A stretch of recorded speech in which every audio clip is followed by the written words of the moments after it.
ኩሻይቶች ከሴሜቲኮች በጣም የተለየ ሃይማኖት ነበራቸው። ከሁሉም ጠንካራ የሆነው እስከዛሬ ድረስ ስርዓቱን ጠብቆ መቆየት የቻለውን እኔም በቂ ታሪክ ያገኘሁበት ሃይማኖት ነው የማቀርብላችሁ። ይሄም ሃይማኖት ዋቄ ፋና ይባላል። ዋቄ ፋና ከጥንት ጀምሮ የነበረ የኩሽ ኦሮሞ ሃይማኖት ነው። የሰሜን ኢትዮጵያ ሃይማኖት ከአረብ ሀገራት ሃይማኖት ጋር እንደሚመሳሰለው ሁሉ የኩሽ ሃይማኖት ከሌሎች ደቡብ ምስራቅና አፍሪካ ሀገሮች ጋር ይመሳሰል ነበር። በነገራችን ላይ ኦሮሞችን ለማሳቀቅ የሚነገር ታሪክ ነበር። ከድሮ ጀምሮ አስታውሳለሁ። ኦሮሞዎች ከሌሎች አፍሪካ ሀገራት ፈልሰው የመጡ ናቸው እንጂ ኢትዮጵያኖች አይደሉም፣ መጤናቸው ምናምን ይባል ነበር። ያ በፍጹም 100% ውሸት ነው። በዲኤንኤ ጥናት የተረጋገጠው ኦሮሞዎች ሀገሩ ላይ ከነበሩ ጥንት ኢትዮጵያኖች ጋር ዲኤንኤያቸው ከየትኛውም ክልል ህዝቦች በላይ የሚቀራረብ ነው። በኢትዮጵያዊነት ከሆነ ከማንም በላይ ኢትዮጵያዊ እነሱ ናቸው።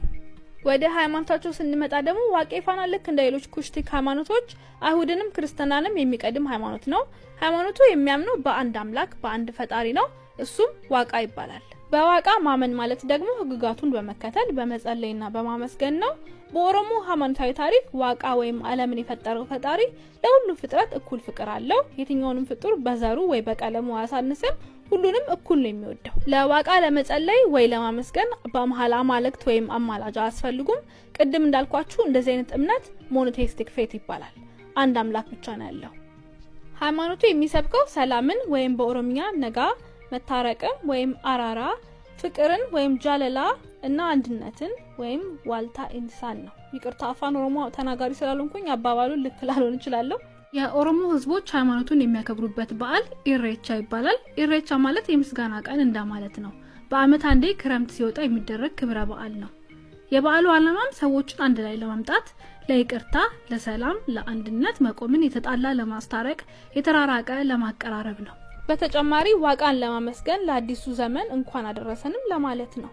በአሁን ሰዓት ኢሬቻን የሚያከብሩት የሃይማኖት ተከታዮች ብቻ ሳይሆኑ የክርስትናና እስልምና ተከታይ የሆኑ የኦሮሞ ልጆችም አንድ ላይ ተሰብስበው በዓሉን ያከብሩታል። ይሄ የሆነበት ምክንያት ደግሞ በሚያሳዝን ሁኔታ ኦሮሞዎች በኢትዮጵያ ሀገረ ገዢዎችና ሌሎች ሃይማኖት መሪዎች ሲጨቆኑ፣ ሲገደሉና ሲባረሩ ነው የኖሩት። ክርስትና ወደ ኢትዮጵያ ሲገባ እንዲሁም ከዛ በኋላ የኢትዮጵያ ንጉሶች የዋቄ ፋና ሃይማኖትን ለማጥፋት ብዙ ኦሮሞዎችን ሲገሉና ሲያሰቃዩ ነበር።